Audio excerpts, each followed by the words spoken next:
বিসমিল্লাহি আলহামদুলিল্লাহ ওয়াসসালাতু ওয়াসসালামু আলা রাসূলিল্লাহ আম্মা বা'দ। আসসালামু আলাইকুম ওয়া রাহমাতুল্লাহ। ওয়েব সিরিজের নতুন আরেক এপিসোডে আপনাদের স্বাগতম।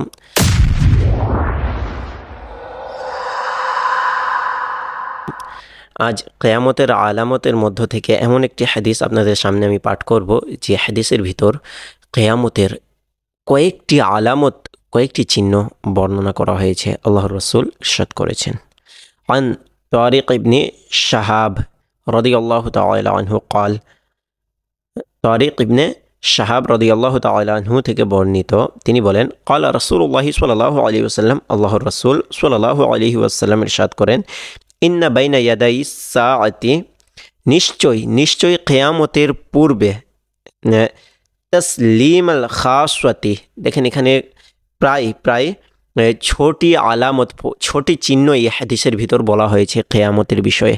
তো এক নম্বরে হচ্ছে ইন্না বাইনা ইয়াদাই সাআতি, কিয়ামতের পূর্বে এক নম্বর যে কাজটি প্রকাশ পাবে সেটি হচ্ছে তসলিম আল খাসওয়াতি, মানুষ বিশেষ বিশেষ ব্যক্তিদেরকে সালাম দেবে।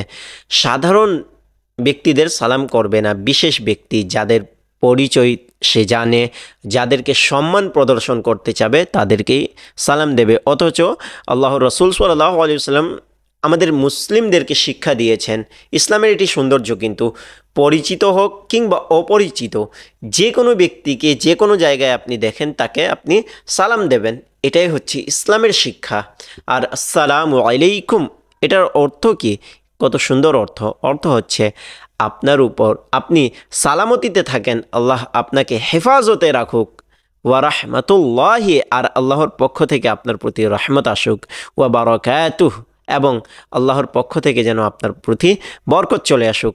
তো এই দোয়াটা আমরা আর দিই না। এখন বিশেষ বিশেষ ব্যক্তিগুলোকে আমরা খুঁজি, যাদেরকে আমরা চিনি, যাদেরকে সম্মান প্রদর্শন করতে চাই, তাদেরকেই শুধু সালাম দেই। কিয়ামতের কিন্তু এটি আলামত একটি। এরপর আল্লাহর রাসূল সাল্লাল্লাহু আলাইহি ওয়াসাল্লাম বলছেন, আর একটি যে বিষয়টি বলছেন, এই বিষয়টিও কিন্তু আমাদের যুগে খুব বেশি প্রকাশ পেয়েছে।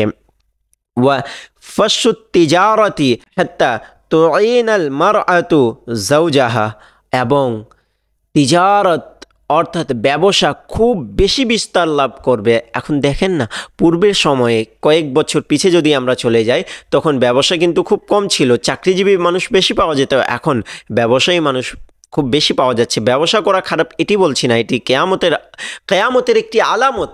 ব্যবসা খুব বেশি হবে, এমনকি ব্যবসার মাঝে স্ত্রীরা তার স্বামীকে সাহায্য করবে। তুঈনাল মারআতু যাওজাহা হাত্তা তুঈনাল মারআতু যাওজাহা, যে এমন অবস্থা চলে আসবে, মানুষ ব্যবসাতে এত বেশি সময় দেবে যে মহিলারা পুরুষদের সাহায্য করবে ব্যবসাতে, আলা তিজারতি, ব্যবসার মাঝে। ওয়াকাতুল আরহাম, এবং আরহাম বলা হয় যেগুলো রক্তের সম্পর্ক। তো এই রক্তের সম্পর্কের সাথে মানুষ নিজের সম্পর্ক বিচ্ছিন্ন করবে, অর্থাৎ নিজের পরিবারের লোক, নিজের আত্মীয় স্বজনকে আর মানুষ চিনবে না। তারা যদিও পাশ থেকে হেঁটে যাবে, প্রথমের যেই কথাটি এসেছিল শুধুমাত্র বিশেষ মানুষকেই সালাম দেবে, তার মানে যদি তার পাশ থেকে তার ভাই, তার রক্ত সম্পর্ক ভাই, মায়ের গর্ভের ভাই যদি পাশ থেকে হেঁটে যায়, সে তার দিকে আর তাওয়াক্কুল করবে না, তাকে ছেড়ে দিবে, তাকে সালাম দেবে না, তার সাথে কোনো সম্পর্ক রাখবে না। অথচ যাদের সাথে তার কোনো পরিচয় ছিল না, তাদের সাথে তার সম্পর্ক বেড়ে যাবে। ওয়া শাহাদাতু জুরি, মিথ্যা সাক্ষীদাতা আসবে, মিথ্যা সাক্ষী দেওয়া হবে মানুষের ব্যাপারে, এই বিষয়টি আসবে। ওয়াকিত মানু শাহাদাতি, এবং সাক্ষীগুলোকে লুকানো হবে। এখন বর্তমানে আপনি কোর্টে গিয়ে দেখতে পারেন কি অবস্থা, কেমনভাবে মিথ্যা সাক্ষী দেওয়া হয় এবং সাক্ষীগুলোকে লুকিয়ে রাখা হয় সঠিক এবং আল হক, শাহাদাতিল হক, যে ভালো সাক্ষীগুলো রয়েছে হক এবং সত্য সাক্ষী, সেগুলোকে লুকিয়ে রাখা হয়। ওয়া জুহুরুল কলম, এবং কলম প্রকাশ পাবে। এ হাদিসটি দ্বারা আমাদের মাঝে ছোটি বিষয়টি প্রকাশ পায়। তার ভিতরে আমি যে বিষয়টি নিয়ে আলোচনা করতে যাচ্ছিলাম, বিষয়টি হচ্ছে সালাম।